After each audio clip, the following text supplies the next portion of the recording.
Hey everybody, we've reached the dog days of summer, and sometimes the weather, the heat, the humidity can really get in your head. And our gardens, oh my goodness, we're now relegated to growing tomatoes and peppers and corn, which are all great, but don't you just want so much to have some succulent greens? Well, lettuce and spinach and kale, those things don't grow right now. What can you do as an alternative? Well, I've got two options today for you. They grow great, they thrive in the summer heat, and I want to show you right now.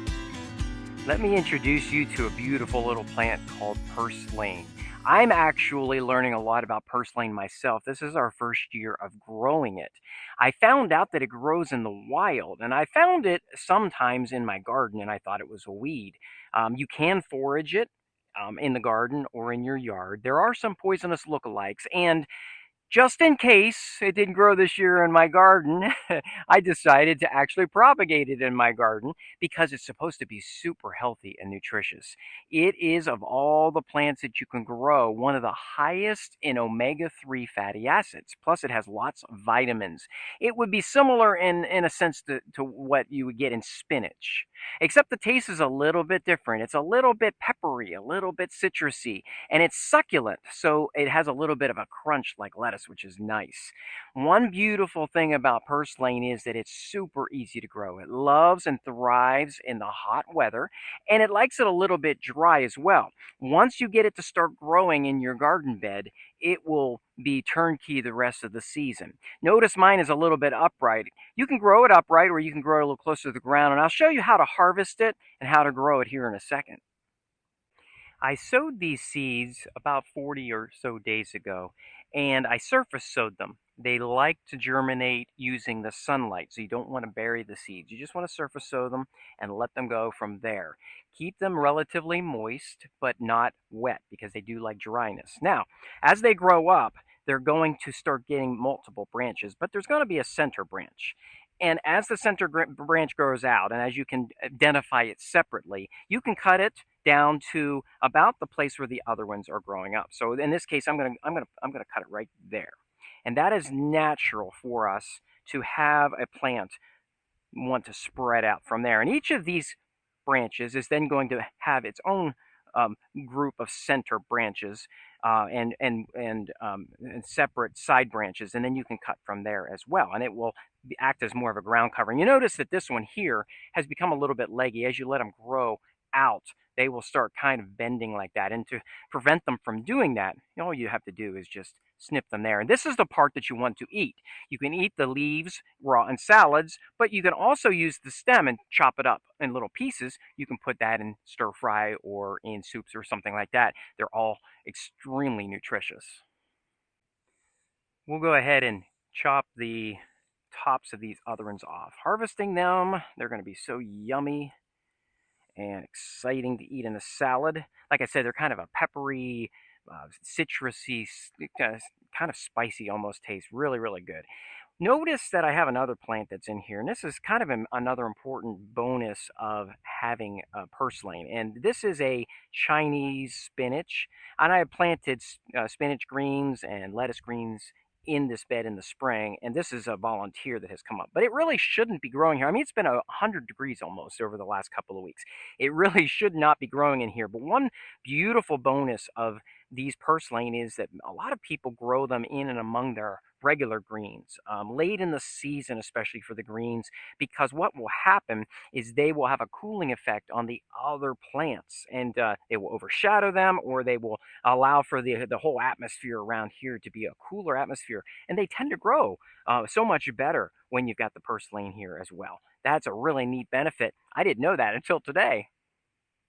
Now, a couple last notes about purslane. First is make sure that you only harvest that amount that you want to eat in the next day or so. The reason for that is because purslane does not keep well, does not store long term, and the leaves will fall off and they will get brown very quickly. So, what I typically do is I eat my purslane fresh, raw in a salad, and I only harvest that amount that I need that day. The second thing about purslane is that it's not frost hardy. You can grow it in the summer, but once the frost hits, it will die off. There are some seeds, a seed at the top that will can fall off and they can propagate the next year in the same bed. And you may want to try for that or even collect the seeds and try to do that yourself. However, you'll want to make sure that if you're planting here midsummer, that you get your seeds onto the soil pretty quickly because it'll take a couple of months to grow. And at this point, we only have until September or October before the frosts will start hitting.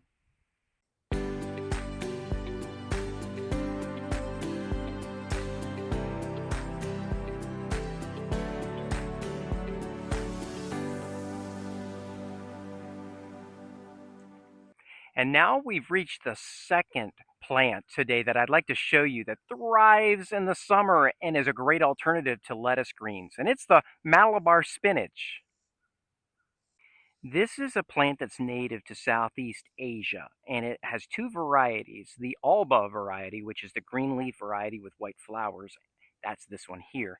And then there's a Rura variety, which has red leaves and different colored flowers. And you can see it's a vine. It's not a true spinach at all. It's its own unique genus, and it's so easy to grow in this heat. It likes it a little damp, and once you have the right moisture in the soil, it grows in just about any kind of soil. And it vines up. It gets about 30 feet long. You want to eat the leaves, and the leaves taste a little bit like spinach, like their namesake, but they have a little bit of a finish that's almost like okra. You know how okra is very kind of mucilaginous, right? It has that a little bit of a kind of a gel taste to it when it's cooked or when it's eaten. This has the same thing. It's a very succulent leaf, easy to pick, and you eat these. You can eat them just raw, and like I said, they taste like spinach and have that finish like okra. Very, very tasty and very healthy. They have a lot of vitamin A, they have a lot of vitamin C, and they've got a major amount of protein for a plant. Most plants don't have a lot of protein. It also has traces of magnesium, phosphorus, and it's just fantastic for you. Great in a salad.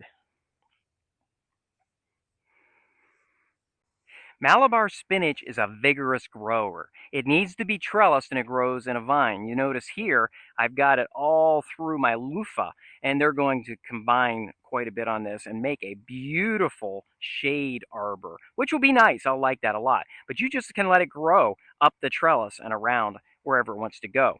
If you let it grow on the ground, it can get a little unruly and it can crowd out other plants that you have growing in your garden. Definitely recommend growing it on the trellis.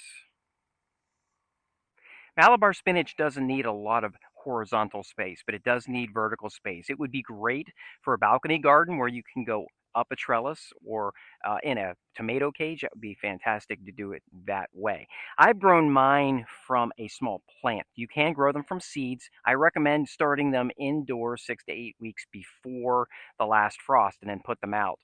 They don't like temperatures below 80 degrees in the day or 60 degrees at night. Now, they won't die, but they won't thrive and they won't start growing until it starts getting warmer. They also need a very long runway, which means during the summer, they need a lot of time in order to be able to do what these are doing here. So, long summers, get them in as early as you can after the conditions are great for the soil and the air, and you'll see they'll grow all the way through the frost. They're not frost hardy, but they'll grow fantastic in the hot months.